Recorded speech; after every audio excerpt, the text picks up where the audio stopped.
Hello, everybody. I'm Ernest. Today, I'm going to talk about divorce and my thoughts on it and the process. I was thinking of making some more product reviews, and then I got a comment on my RV divorce life video about he's divorcing and stuff like that. And it started to make me think about divorce. And I got divorced about 6 years ago, and I live in an RV. I live by myself. Um, and the processes during that, and I'm talking about the psychological stuff, the mental stuff.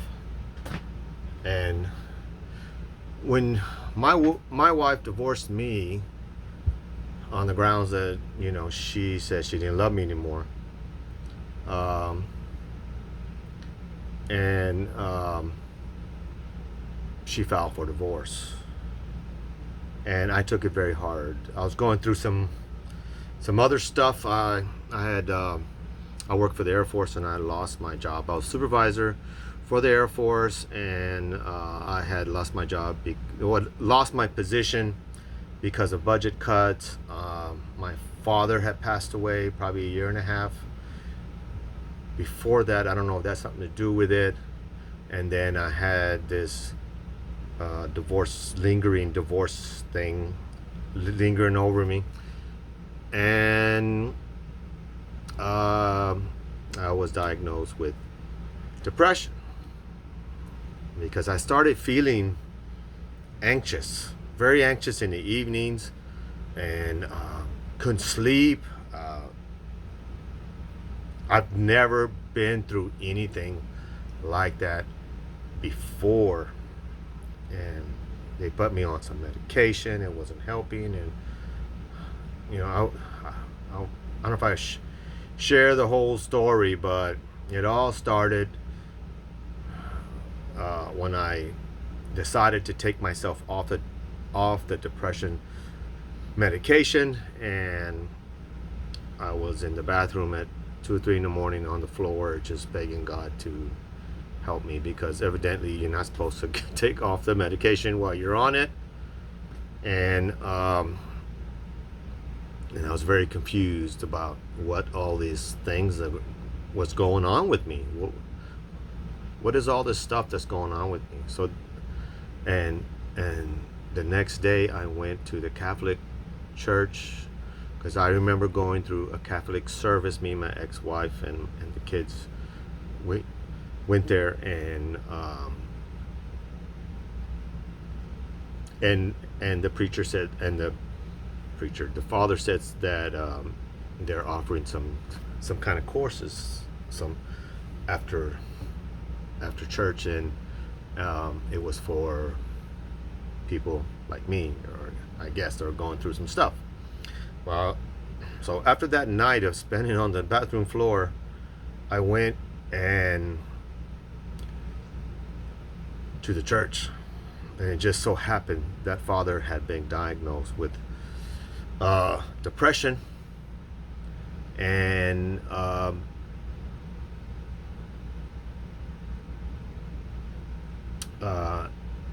found that very odd. So, call it fate, call it God directing me to him. I don't know, but that did happen, and he got me some help, and then I went to this other doctor, and psychologist, and he finally prescribed this medication that I think it's for Parkinson's disease, and but it helped me right away. Like in 3 or 4 days, the anxiety went away. I was back. I was fighting with the ex-wife now. I wasn't a little timid puppy anymore, and it was one of the best things that ever happened to me, really. So, but I've been off it for a long time. The Air Force even put me in suspension where I couldn't perform my duty on the military side of the house because of the medication. The Air Force did not approve of this medication, but it worked like a charm. And about 8 months later, I got off it. Uh, by the way, that psychologist was also a Christian, and he passed away. He had Lou Gehrig's disease, I believe, during that time. So at the end of this, he was a great man, a great man. And what at the end of this 8 months period or whatever, I got off it. I was good. About, I don't know, 6 months later, it started happening again, and the anxiety attacks. And I said, I am not going down like that. Goddamn way, I'm gonna do that. So anyway, I didn't take any medication. I just would be in my room going through these anxiety attacks until I fell asleep. It would subside after about 4 or 5 hours, and then I could go to bed. And it got less and less and less. And I had done some. I didn't go to no doctor. I didn't want the Air Force to know. I didn't. I just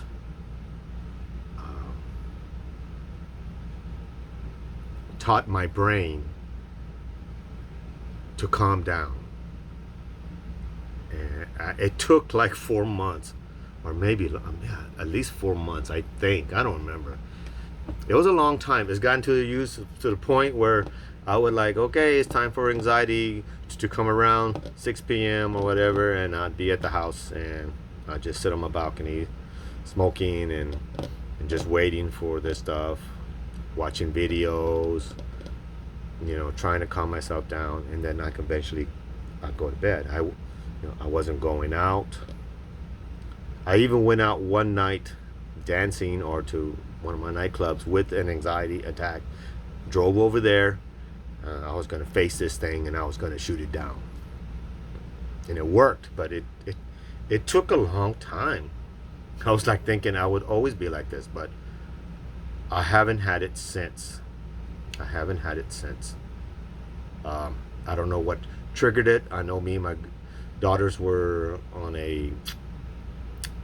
going through a cave in Bernie, Texas. I was taking them for the day, and then on the way back, my daughter said something to me. I can't even remember, but I started feeling anxiety again. I was like, God damn, I thought I got rid of this thing already. But I can say it's been 4 years now, maybe longer, and it's gone. It's like it never happened. So anyway, back to divorce. You're gonna go through some mental hardships, or even if you're the one that's asking for the divorce, you're still going to go through something. Nobody gets off free, I think. Some people do, I guess. But the one thing I can advise you is to seek counseling. Church, I started going to church. As a matter of fact, I got away from Catholics and I became non-denominational, even though I've drifted away from that too, because I've gotten so much better that I've gone back to my maybe original self.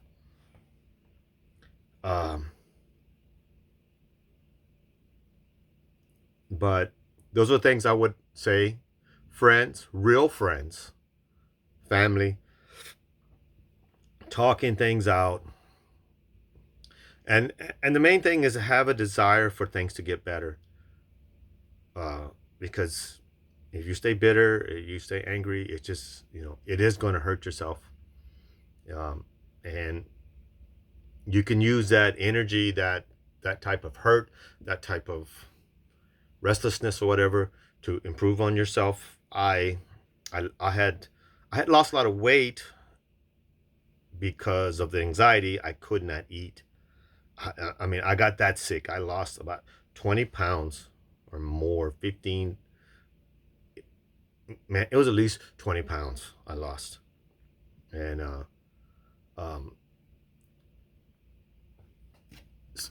so I started working out more intensely, and going out, meeting women, doing stuff that I like to do that when I was married, my wife didn't want to do, and so now when I have the kids, I I do stuff I want to do. I get to make those decisions. I don't have to worry about hurting somebody or getting them for them to want it their way.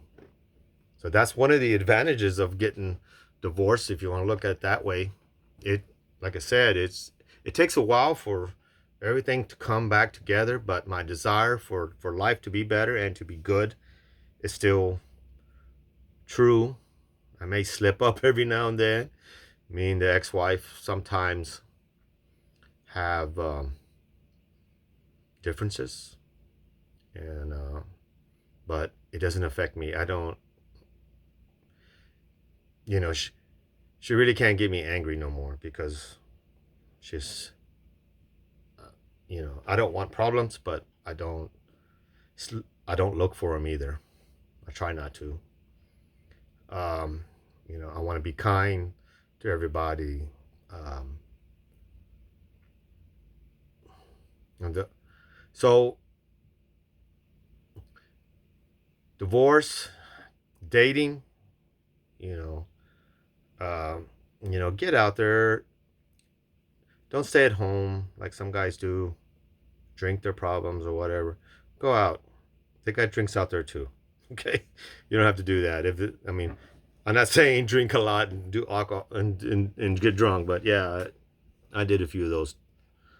I did a lot of that, but I was having a good time.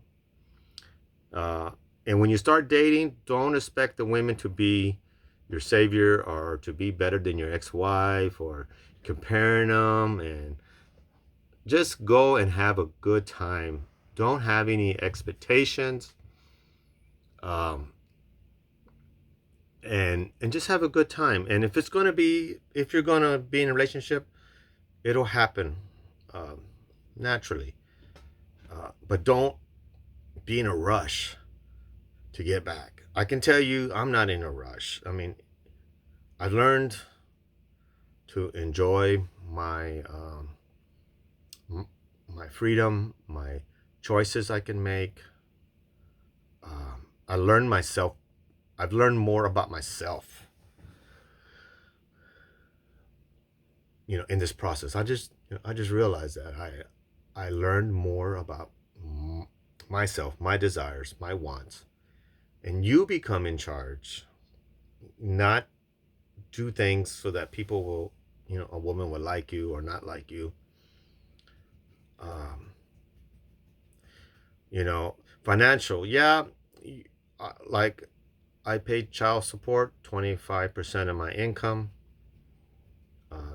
It's like paying a small mortgage. Um, you're gonna go through that, but it's not forever, and it is for your kids if you care. But the thing is, you don't have control of what she spends her money on, and you know, um, that's just part of it. That's just part of it. Um, you're gonna see your ex dating other people because you're just gonna still have contact with her because of the kids or whatever. It's not like when you're divorced, you can kind of isolate yourself if you don't have a connection, kids or anything or family or something like that. Um, but it doesn't mean that that person's better than you. I can tell you that, right? I can tell you that for sure. In my in my case, I know that might sound conceited or like, oh yeah, he's talking like he won or like, but I can tell you in my case, that's what I see. But um, you know, just be kind, be smart, be patient with yourself.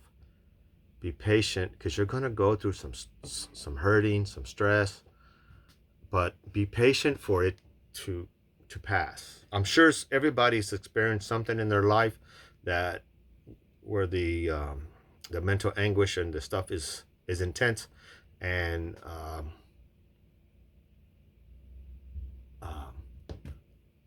and it's past, and then you're like, it's, you might realize later on that, hey, I got over this. Okay. Same thing with this.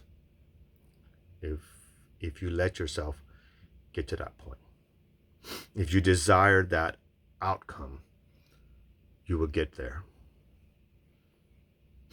Um, what was we talk about? The kids. This is one of the hardest things to do is don't talk bad about the ex. That is their mother. That is their father. Um, I'm not saying haven't done that. I've done it, but I try not to. It's been a long time. But sometimes the ex, she does some stuff that I got no control of it. But um, it's been a while, a long while since I've bashed their mother. Except for recently, she got really mad at me because I told the girls something. It's because she wanted to keep the girls through my daughter's birthday and Thanksgiving, and it's like, you know, the ex's family that like my that you might have gotten close to, your brother-in-laws and stuff like that, like I did, uh, they're not going to reach out to you. Um, it's just the way it is. It is. Um, Hell, one of the ex's brother-in-law owes me like $1,000. I loaned him like $2,000, and he paid me back I think 1,000. And then he said, I'm gonna pay you again, brother. Don't worry about it. No, no. But another thing, when you give money, sometimes it's kind of expect to not get it back. Do it as an act of kindness, or that you can help somebody. Um, Kids, I touched on financial. I can tell you, you have more control of your life, or what you liked in your house, what you don't like in your house. You can decorate it the way you want, or you can live in an RV like I do, which is I recommend for anybody really. I mean, this has been a really cost-saving way to live. Uh, what else? Okay, I talked on dating. Yeah, don't expect these women to be your saving angel or to get you over. Don't use a woman to get over your divorce. No, I don't. I don't see that. Uh, Use your time wisely to do things like working out, maybe go back to college, seek another job. It's a good time to change. The only bad thing that I picked up from divorce is smoking. I went back to smoking. I didn't smoke for the whole time I was married. I was married like almost 13 years. And I can break the habit and get back together, but that's something I picked up with stress and all that stuff, and I still have it. But I'm still working out, um, going out every now and then. That's another thing too. When I first got divorced, I was going out like 3, 4 times a night. I mean, a day. I mean, a week, and I was wearing myself out. I was wearing myself out. I was drinking too much. I was trying to work, a full job. I'm in the reserves too. I got the reserve weekend. I was still going out, and um, and you're probably going to go through that because you're getting back out there, and you and it's fun while it's happening, but it's also if you're going out there with the impression that I'm going to have a great time, I'm just going to force myself and have women and talk into, you're going to be very disappointed in that because it's not going to last. And I go out, you know, when you go out with no expectations.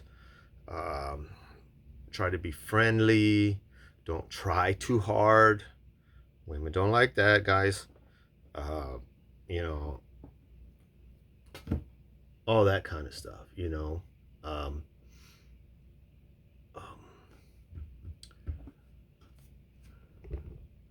but I won over my mental problems I was having. Anxiety, uh, depression. I didn't even. I never would have fathomed someone like me having uh, depression. It scared me because it's like, oh my God, I never pictured myself as a person that could get like that. But if you don't watch out, it could happen to you.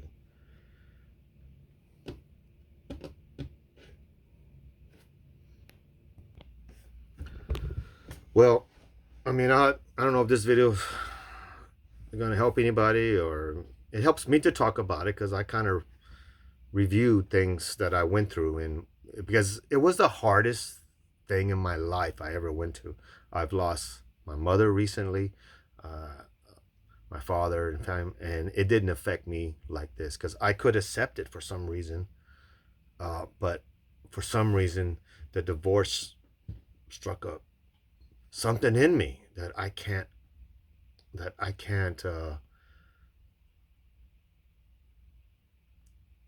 imagine doing that again. Hopefully, um, I think I'm a stronger person now. I've I'm not educated in this except for lots of YouTube videos, so that might be dangerous. But I think I came around fairly good. I came out of divorce fairly good. My kids are okay.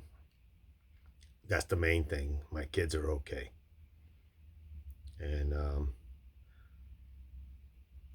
yeah, I hope this helps you if you needed to hear this or not. Um, if y'all like to hear more stuff about stuff like this, I've got all kinds of stuff. I got stories about different things that I could probably vlog about that some people might find interesting.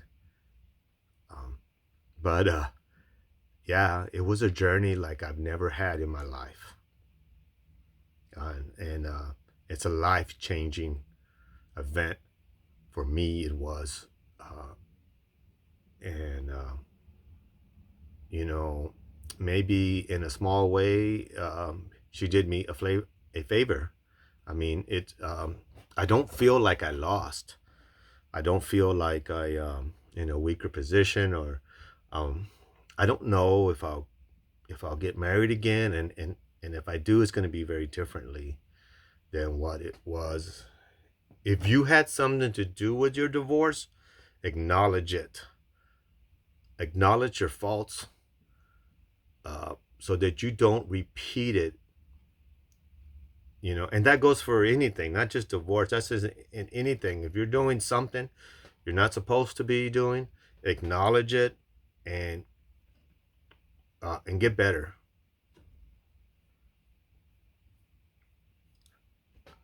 So, thanks for watching, and I'll see you next time.